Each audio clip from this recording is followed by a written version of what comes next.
बॉम्बे शहर, चाहे चली जो दिल्ली, चाहे चली जो पटना शहर, चाहे चली जो दिल्ली।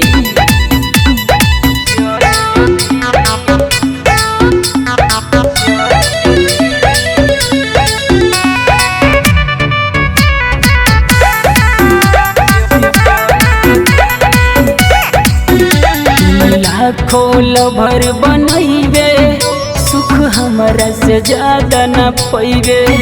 याद हमरो तोहर बड़ा आई, जब दर दर के ठोकर खैबे। लाखों लभर बनैबे, सुख हमरा से ज्यादा न पैबे। याद हमरो तोहर बड़ा आई, जब दर दर के ठोकर खैबे। साँचो में लोगवा तोहके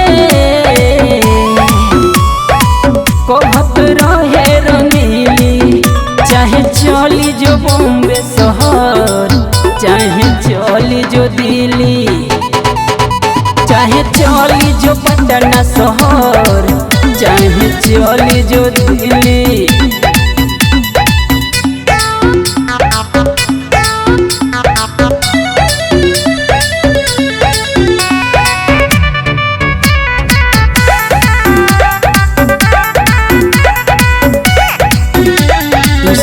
चल हमार सपना पानी पानी को दिहले, पैसा के चलते प्यार हमार मन मानी को दिहले।